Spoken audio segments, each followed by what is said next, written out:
Hello dear friends, this is Molly with Soul School Tarot and Astrology. Welcome to the channel. If you are new, I'm about to dive into an astro forecast here.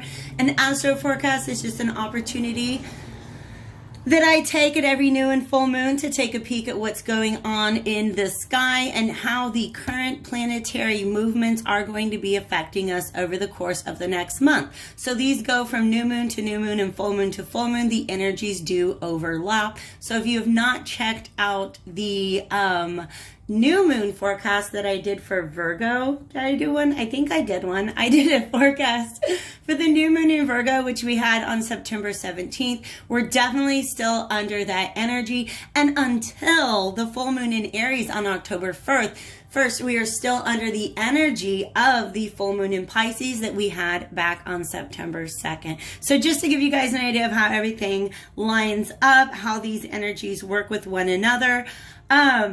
Another thing that I want to say is that each full moon connects back to the new moon that we had 6 months ago. Okay, so this full moon in Aries is going to, in some way, shape, or form, touch on some of the same issues that you guys were experiencing 6 months ago when we had a new moon in Aries, which was back on March 24th.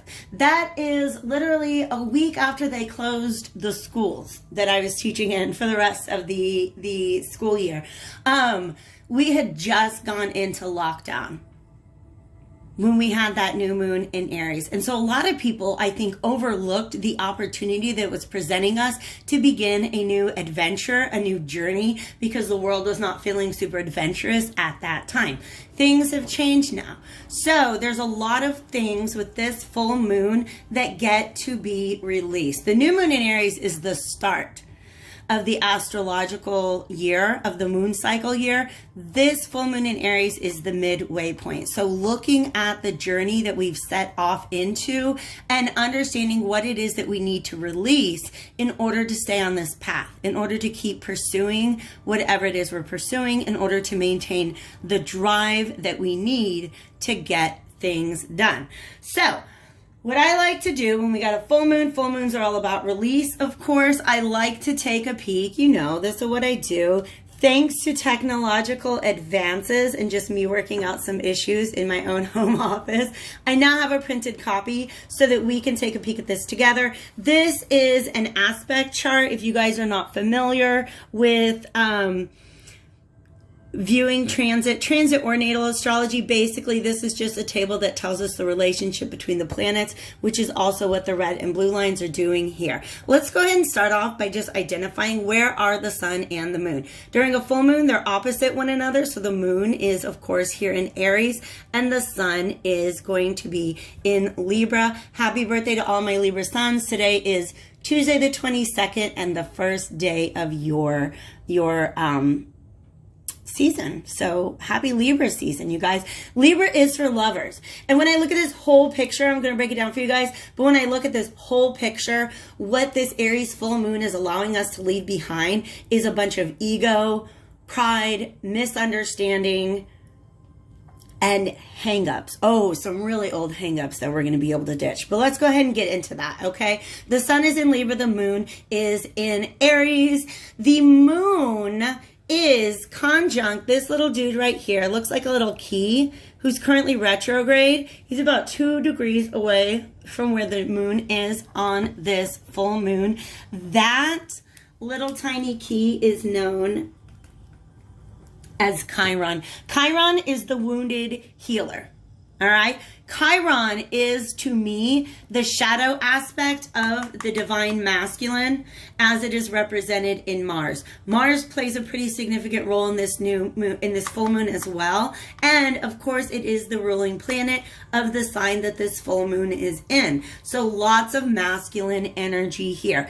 Chiron also in Aries means that there's a lot of inner wounds that need to be opened up in order to allow healing. Now, the visual that my guides have given me on this is really kind of yucky. I'm going to be honest with you. They're showing me like somebody who has some sort of flesh wound, like a burned wound. And you want to wrap that up. You want to keep that safe. You want to make sure that it's not getting irritated. But in your desire to protect yourself, you might have kept that wound covered a little too long. And and it's getting funky. Let's just be real. It's really pussy. It's really gross. The universe is saying, let's go ahead and open that wound up for cleansing at this time. All right. So what wound are we talking about based on the other planetary placements? I'm going to say it was wounds that are created by or perpetuated by any figures that the masculine would identify as their divine feminine. So in your own personal life, you have many divine feminines and divine masculines. These are people who serve a role that is meant to fulfill the archetype of the masculine and feminine energies in our lives. So for instance, if you have a mother who's very neglectful or not there for you, that's going to create a wound around the feminine archetype, around the divine feminine, and that carries into all of your relationships with women. Just the same way that women have those same issues, not only with the other feminines in their life, but with the masculines in their life as well. So overall, this energy is going to help both the masculine and feminine leave that behind. And the reason I say that is because Mars is currently square Pluto. Let me show you. Pluto and Saturn still hanging out up here in Capricorn. This has been a difficult combination for Mars throughout the year of 2020, and Mars has finally had it and is ready to break through some of the subconscious and social narratives that have been holding him back in the past. So when I talk about society's narrative is what shapes our ego. In other words, the way that culture, family, friends, media convinces us that there's a certain way to be a man. Men don't do this. Real men don't do that. Right? That kind of narrative. And it starts in society, and then when we're children, when we're very young, it ends up getting embedded or grounded into our subconscious. So even if we stopped receiving that message from our society, we're still replicating it within ourselves.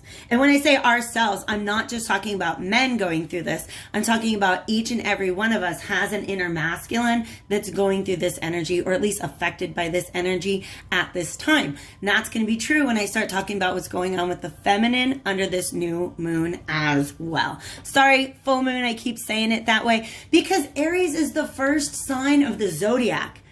And the things that are being left behind are actually allowing a whole new chapter to begin. So pardon me if I keep calling it a new moon. I'm just kind of excited at all the beginning energy that is coming along with these transits right now.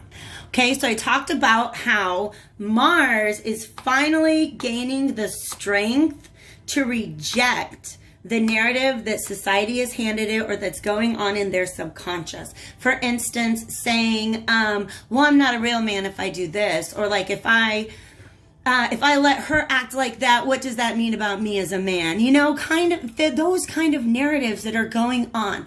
Mars, the masculine energy on this planet, is finally ready to ditch that in order to come in alignment with its own true values. So this is a death of ego and a birth of will.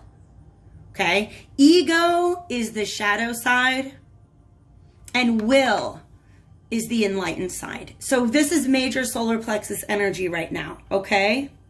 Ego is when we're acting according to society or the subconscious narrative. Will is when we're listening to ourselves, our inner selves, our higher selves, our heart, our values, and acting in alignment with that instead of going along with the narrative handed to us by society. Okay? In fact, we have Neptune square the North Node. Let me take a peek at that energy. And it's a pretty loose square. But to me, this really does represent challenging our belief systems in ways that allow us to move forward and evolve. Okay? We're finally ready to look at how certain belief systems, certain society narratives and subconscious narratives have really been blocking happiness and really have been blocking evolution and development towards one true higher self. Okay? That's what's going on with Mars. Mars,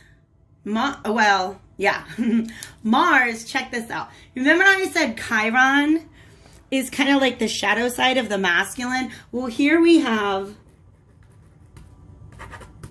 and there's nothing wrong with either of these energies. They exist in all of us, and they're there to help us heal. Okay? Lilith is what I consider to be the shadow side of the feminine. This is the part of the feminine that is fierce and powerful, but constantly being shushed by society. And she is also squaring, Pluto less so, but definitely squaring Saturn. So I feel like this is a point in which both the masculine and the feminine are starting to come to terms with feminine power. Because Mars is trine. Trine is a happy, it's a harmonious aspect. In fact, you can almost see Mars turning away from society and the subconscious to move towards its own inner feminine. And the feminine, the divine, the exalted feminine in its life. All right? But both Venus and Mars, the masculine and the feminine, are having to heal this inner masculine wound by coming to terms with the power of the feminine. The sometimes frightening and not always apparent power of the feminine. So this is actually a very, very, very significant full moon when it comes to releasing what I like to call the men are from Mars, women are from Venus narrative, which I understand I'm confusing you guys all because I'm acting like Mars is the masculine and Venus is the feminine. But here's the thing. Men are not from Mars and women are not from Venus. We are all from the planet Earth. And we live in a society that pits us against each other. I'm going to be honest with you. We live in a society that pits the masculine and feminine energies against one another, both internally and externally. And it's up to us individually and in our relationships to correct that balance. And this October 1st, people are taking their power back from those narratives about what it means to be a man, what it means to be a woman, and what that means about how we relate to one another. And it has to do with facing our own inner shadow on the masculine and the feminine side, regardless of your gender, regardless of your orientation and your identity. In soul school, masculine and feminine are not body parts, they're energies, and they exist within all of us. Okay, so pretty significant energy there. Venus has been going through her journey through Leo, which she's reaching the end of, is really all about coming into confidence and sovereignty. I like that word because I'm talking to guides right now. Leo is the lion and lions are very regal. Very much like kings and queens, and they need to be sovereign. They need to be able to make their own decisions based, once again, on their heart and their will and not their ego. Not the narrative that society has fed to them about what's going to make them happy. Venus has been going on a journey through Leo, which has not only got her feeling more confidence in her own path, and in her own self and her own power and her own sovereignty. But it's sort of been a reckoning of one's own power. A lot of times when we women, especially here in American society, try to exert our power in a situation, we are shamed. We are told that that is not our role. Or we're made to feel that we're ugly women. To tell you the truth, am I right? Powerful women are made to feel ugly because of the collective Chiron, because of the collective mother wound. It's getting way off. I don't want to go too far into mother wound, father wound stuff right now, but there's just a little bit of a tangent. Thank you, Spirit. All right. So here's a fun fact.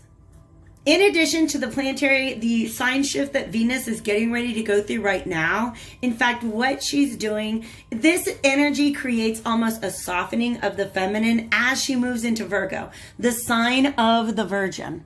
I'm looking at my astrological calendar to get a date on that. It's going to happen in October, probably about the first week of October. We're going to see Venus moving into Virgo. In fact, I think it's within a day or two of this full moon. Venus moving into Virgo, that is a highly feminine energy. And what follows is Libra. While Libra is a masculine polarity, it also is the planet of love. It's ruled by Venus. When Mars goes direct in his own sign of Aries, in November, Venus will be in Libra.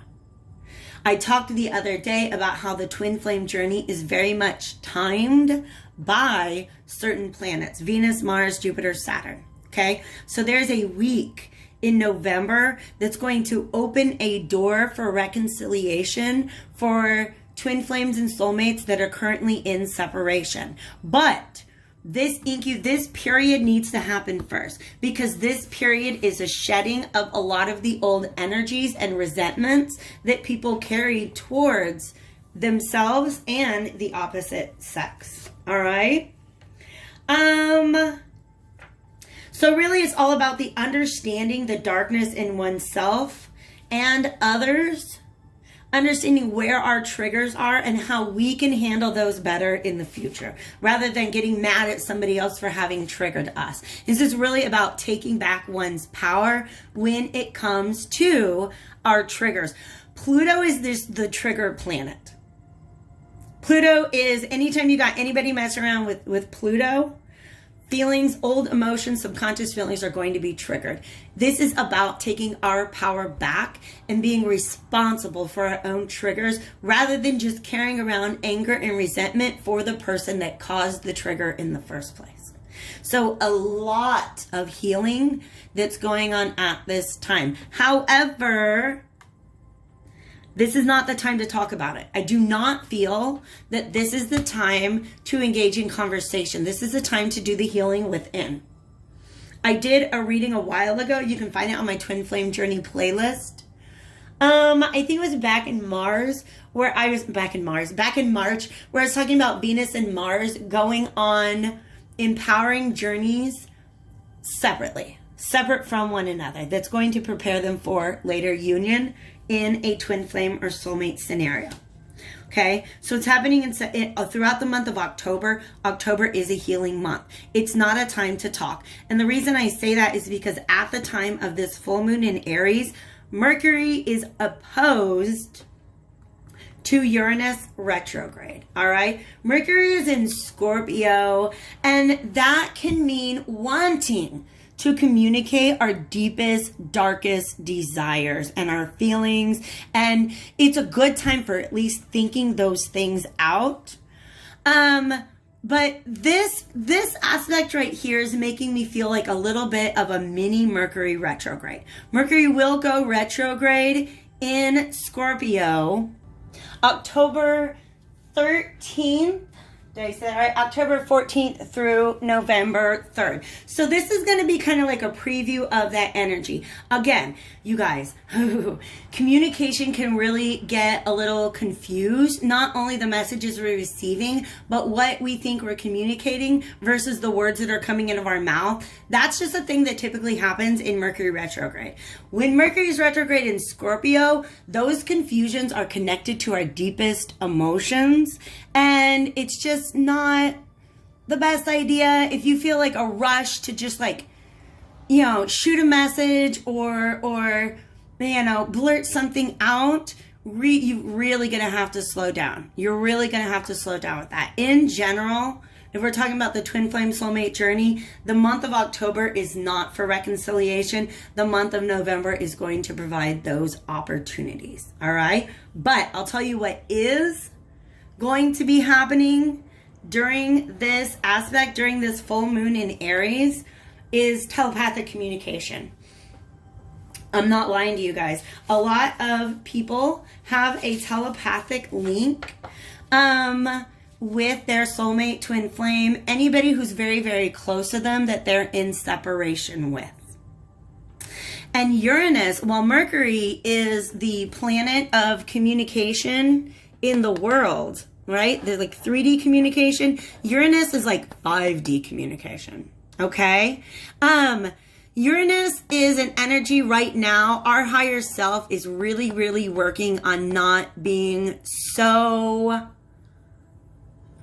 self-centered and conservative, right? There's a lot of higher level thinking about the way in which we try to assert ourselves in our relationships, and maybe don't pay a lot of attention to what it makes the other person feel, what the other person sees or hears or knows because of that. All right.